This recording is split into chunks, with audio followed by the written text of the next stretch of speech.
फाइब्रोएडेनोमास एक बड़े common breast की गांठें होती हैं जो हम कई यंग औरतों में, जो यंग लड़कियां होती हैं रिप्रोडक्टिव एज ग्रुप की, उनमें देखते हैं।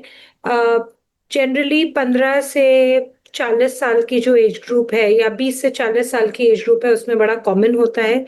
हार्मोनल गांठें होती हैं। पहले इनको बीमारी माना जाता था, ट्यूमर माना जाता था। अब हम बोलते हैं, अपने पेशेंट्स को समझाते हैं कि फाइब्रोएडेनोमास ज्यादातर they are just aberrations of normal development and involution. थोड़ा डिफिकल्ट शब्द लगेगा, बेसिकली कि जो नॉर्मल हार्मोनल चेंजेस एक लेडी के ब्रेस्ट में होती हैं during the reproductive age group. कोई ना 40 साल की लेडी मेरे पास आती है गांठ लेके, तो मैं ज्यादा सतर्क रहती हूँ। 15, 20, 25 साल में जनरली फाइब्रोएडेनोमा ज्यादा कॉमन होते हैं, पर कोई रूल नहीं है, एब्सोल्यूट नहीं है। 15 से 45 साल तक कई चेंजेस होते हैं ब्रेस्ट में। उन्हीं चेंजेस के कुछ वेरिएशन को हम फाइब्रोएडेनोमा बोलते हैं, जो एक मोबाइल मूव करती हुई गांठ की तरह प्रकट होती है ब्रेस्ट में। ब्रेस्ट में फाइब्रोएडेनोमास तो जनरली गांठों की तरह आता है। मतलब कई बार क्या होता है कि यंग लड़कियां या औरतें हमें बताती हैं कि मुझे ब्रेस्ट में थोड़ा एक लग रहा है कि कोई गिल्टी है, कोई नींबू जैसी गांठ है। That is the most common symptom, lump in the breast. कभी कभी उसमें हल्का फुल्का दर्द भी हो सकता है। जनरली ये गांठें बड़ी मोबाइल होती हैं, मतलब कि वो आसानी से, हम उसको माउस इन द ब्रेस्ट बोलते हैं, कि वो पेशेंट खुद ही बताएगा कि ये गांठ ना मूव करती रहती है, कभी यहाँ लगती है कभी थोड़ा दूर लगती है। तो वो सबसे कॉमन सिम्टम होता है। एक्चुअली ना फाइब्रोएडेनोमा के बड़े क्लियर कॉजेस पता नहीं है। बहुत सारी बीमारियों के हमें कॉजेज नहीं पता, वैसे ही फाइब्रोएडेनोमा का भी नहीं पता। जनरली मेरा मानना है कि कोई form of hormonal imbalance, it's actually proliferation of breast tissue. मतलब एक जगह में ब्रेस्ट टिश्यू इकट्ठा होके गांठ बना रहा है।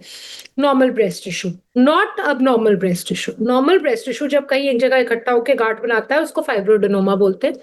तो थोड़ा सा हार्मोनल ओवर स्टिमुलेशन की वजह से हो सकता है। कई औरतों को, स्पेशली यंग लड़कियों को हम देखते हैं जिनको बहुत सारे फाइब्रोएडेनोमा होते हैं, ब्रेस्ट भर में कई गांठें होती है। अगर पूरे चेकअप के बाद उनका डायग्नोसिस मल्टीपल फाइब्रोएडेनोमा होता है, तो this is just a version of hormonal imbalance in the body. जैसे आपने सुना होगा पॉलीसिस्टिक ओवेरियन सिंड्रोम, पीसीओएस, एक लाइफस्टाइल रिलेटेड इशू होता है हार्मोनल इम्बैलेंस का। कहीं ना कहीं फाइब्रोएडेनोमा भी वैसा ही हार्मोनल इशू से रिलेटेड है। टाइप्स तो अगर मैं देखूं तो बड़े, हम टिपिकल, एटिपिकल, कैप्सुलेटेड फाइब्रोएडेनोमास, ऐसे बहुत सारा क्लासिफिकेशंस, कई साइंटिफिक क्लासिफिकेशंस होते हैं फाइब्रोएडेनोमास के। ज्यादातर fibroadenomas, like I said, if they are not growing in size, they are not causing any trouble, मतलब कोई दिक्कत नहीं दे रहे, बढ़ नहीं रहे साइज में, तो हम उनको छोड़ सकते हैं। They are those typical classical fibroadenoma जो एक जगह पड़े रहते हैं। 80% लोगों में बढ़ते भी नहीं है, 10% लोगों में थोड़े कम भी हो सकते हैं। पीरियड्स के पहले थोड़ा से टेंडर दर्द देने लगते हैं। दे आर दोस टिपिकल फाइब्रोडोमास जिनके साइज में ड्यूरिंग रिप्रोडक्टिव एज ग्रुप कम, कोई चेंज नहीं होता, और जैसे जैसे एक औरत 40s की तरफ आगे बढ़ती है, वो हो सकता है छोटे या कैल्सिफाइड कड़े हो जाए, तो वो टिपिकल होते हैं। उसके अलावा अगर किसी में ग्रोथ ज्यादा हो रही है या उसके मार्जिन्स अजीब हैं, थोड़े स्मूथ नहीं है, मतलब जो उसका आकार है वो गोलाकार नहीं है, थोड़ा टेढ़ा मेढ़ा ज्यादा है, तो वो सब एटिपिकल फाइब्रोएडेनोमास होते हैं। सबसे इंपॉर्टेंट है कि पहले हम करेक्ट डायग्नोसिस पे पहुंचे, फिर हम ट्रीटमेंट की बात करते हैं। तो डायग्नोसिस के लिए हम generally clinical examination, triple assessment बोलते हैं, 3 चीजें करनी है, डॉक्टर के पास जाके करवानी है।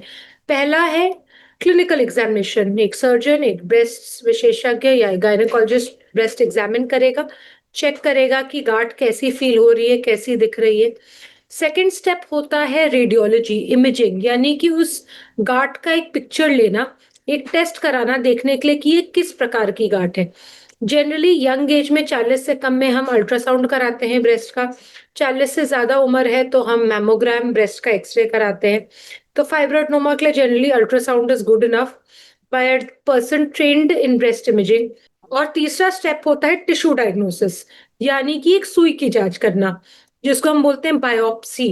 कभी कभी एफएनएसी होती है, पर ज्यादातर पेशेंट में आजकल हम बायोप्सी कराते हैं, यानी कि एक नीडल टेस्ट कराते हैं जिससे क्लियर हो जाए कि ये बिनाइन यानी कि नॉन कैंसरस हार्मोनल फाइब्रोडेनोमा है कि कोई solid cancerous tumour malignancy cancer तो नहीं है।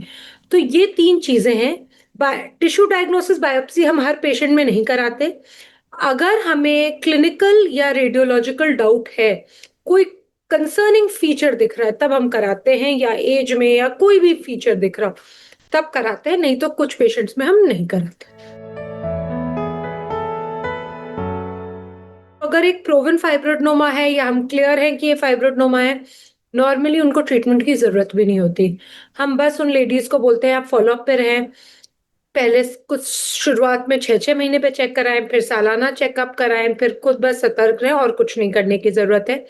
अगर दर्द दे रहा है तो हम कुछ विटामिन या कुछ की गोलियां दे देते हैं जस्ट फॉर थोड़ा प्लेसिबो इफेक्ट के लिए। अगर कोई गांठ बढ़ रही है या 3 या 5 सेंटीमीटर से भी बड़ी है, ब्रेस्ट का साइज शेप बिगाड़ रही है, या हमें ट्यूमर कैंसर का डाउट आ रहा है, तब हम सर्जरी एडवाइस करते हैं। 2 टाइप से रिमूवल बेसिकली, एक होता है सर्जरी करके कट लगा के उस गांठ को निकालो, ऐसे निकालो ताकि ब्रेस्ट का साइज शेप ना बिगड़े, क्योंकि लाइक आई सेड ये लड़कियां जनरली काफी यंग होती हैं, हम चाहते नहीं है कि इनके ब्रेस्ट में कुछ लंबा लॉन्ग टर्म परमानेंट चेंज आए।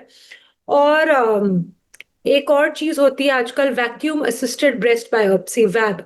तो कुछ पेशेंट को हम कट भी नहीं लगाते, अगर सूटेबल कैंडिडेट है तो हम वैक्यूम से ही पीस मील में उसको निकाल देते हैं ताकि गांठ भी निकल जाए और ब्रेस्ट का साइज शेप या कोई स्कार भी ना पड़े।